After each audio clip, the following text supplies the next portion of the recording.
Howdy everyone, it's me once again, the one and only Killer Dan.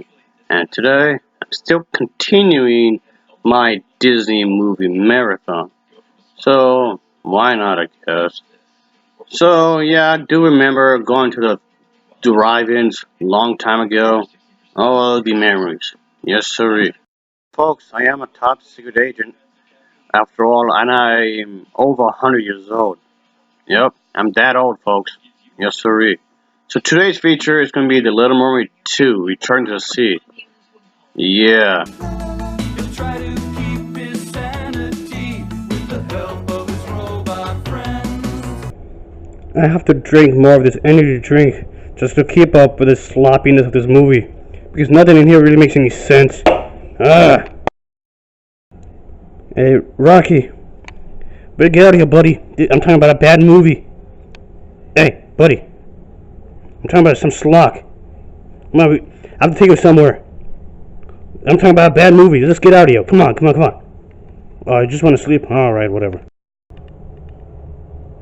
Alrighty. So what's the movie? Okay, I have the movie here. Okay. There you go, there you go.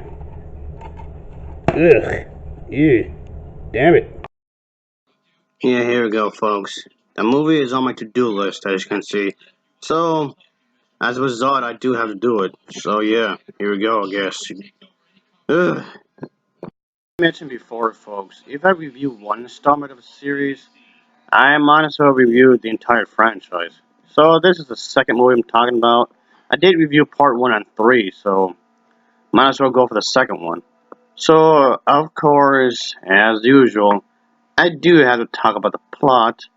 So, let's get into it, shall we, and just get everything over with. Ugh. You're focusing on the fact that Ariel has a child, and the thing is that you can automatically tell that the artwork is different. Okay? Bad sign from the start. So, anyway, as I was saying, she has a kid. Despite the fact in the first movie she never expressed any desire to start a family. So why are we centering around this really? I don't know. The sequel takes place after some unspecific amount of time after the event of the first film. Why it's been vague on this, I really don't understand that. But point being is that there's like a celebration because of this kid, I guess. So I take it that Ariel's father presents the baby with a magic locket, and the party is eventually interrupted by the villain of the story. Yeah, the villain in this movie is, yep, another like squid, octopus kind of a character that I can expect. She's supposed to be the sister of this villain from the first movie, so I don't know if she had a relative. Wait, she has a family? When? When was this ever explained? It just came out of random. What? Stating that, what purpose does this have? Like, the, they must have a mother, I guess, somewhere? Huh? I don't get it. I don't get it. I don't get it. I don't get it. I don't get it. Anyway, as I was saying, the little celebration here gets interrupted by the sister, and basically using the baby as leverage, of course. So yeah, that's the thing. Ariel and Eric have to work together to ruin the sister's plan, of course. And I guess fearing that the sister and remembering what had occurred in the first film, Ariel does decide to basically withhold all knowledge of the C word from her baby, I guess. I don't know how that makes any sense, but okay. Yeah. So anyway, as I was saying, the locket is tossed into the sea, and yeah, there's a massive wall that is built to separate the royal castle from the sea. So 12 years later, we get to see that the baby has grown up, and still remains totally unaware of the mother's heritage and is banned from ever going to the sea. But that's basically the overall story, I guess, because what had occurred, I suppose. But of course, however, the thing is that she has been sneaking around the castle regularly to swim, and one day finds the locket, like you might expect, like you didn't see that coming. So, seeing that her name's on it, the Ariel's daughter basically confronts her mother. This movie's terrible, folks. I really didn't like this movie at all. I find the logic here quite questionable, and there's so many holes in the story itself. And then, on top of that, what happens in the film, it adds nothing. It adds absolutely nothing to what we already know from the original film.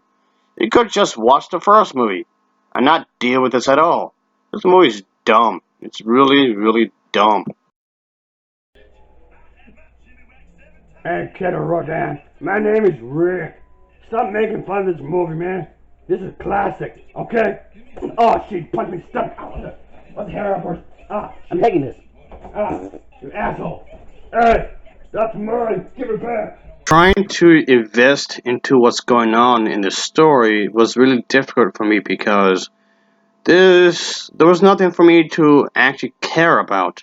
So whatever occurred in the plot, I really did not care at all because it just came out. There was not much to it at all. There was not much to the story really. Oh, come on, it's Mr. Monkey again. How many times do I have to tell you, Mr. Monkey? I'm not gonna buy you these bad movies. These are awful. I know it's on DVD and Blu-ray, but I'm not gonna buy you it, Why don't you take care of you? Okay. I'm gonna do it. There you go. Alright. The film does attempt to create some sort of excitement when the characters are in peril or whatever, but again, I just don't care. I'm not invested in anything.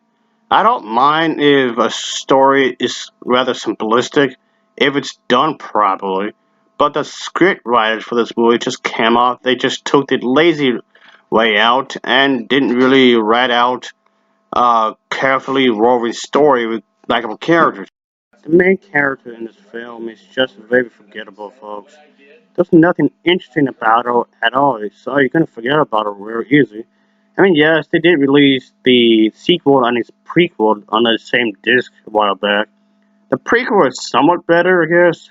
Then they released all three films together as well. But there has also been multiple releases of the first Little Mermaid movie. And then they keep releasing it and then re-releasing it.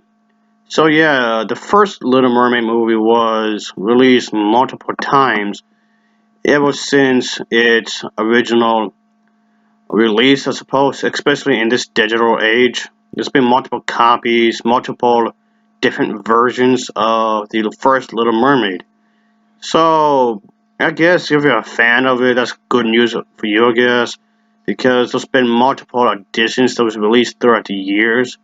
So, that's cool, I suppose. I was never a fan of the first movie, honestly. I didn't like the first one. Matter of fact, I didn't like any of those movies.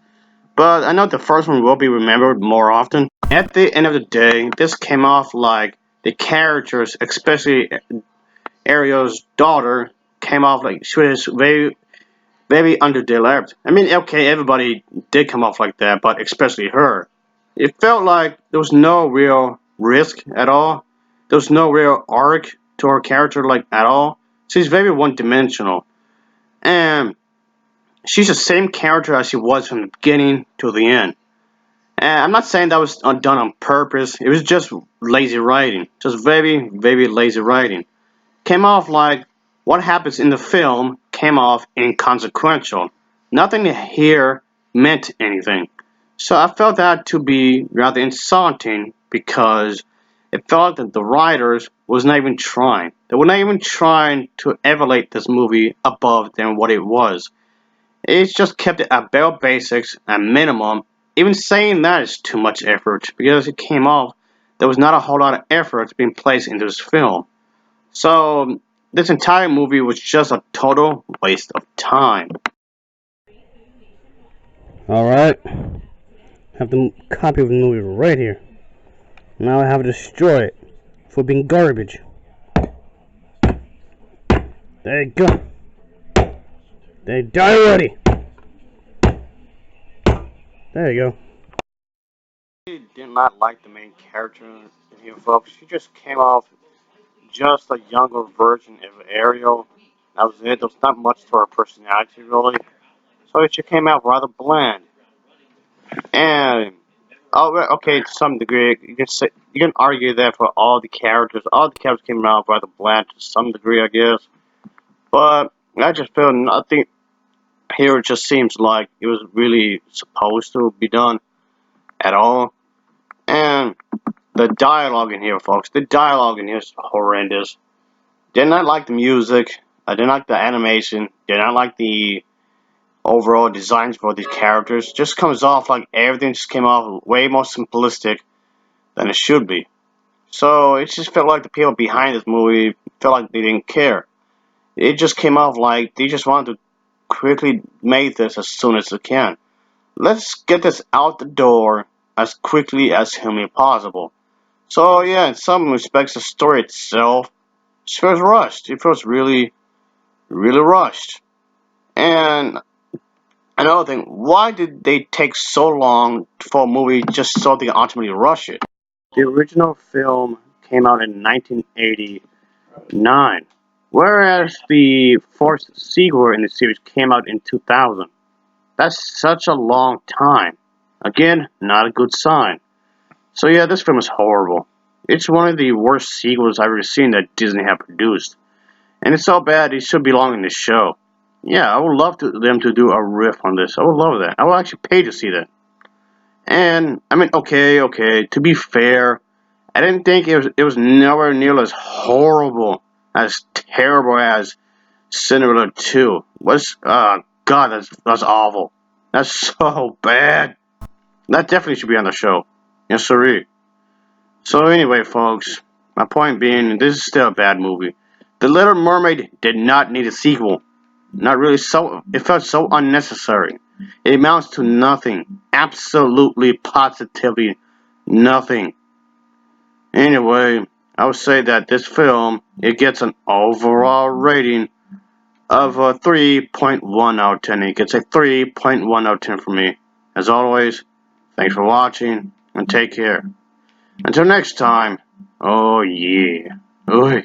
To go to a courtroom session thing pretty soon anyway because I've raided the Jehovah's Witnesses church and they caught me. So, taking some of the money. Okay, all the money. So, alright folks, later I guess. Oy.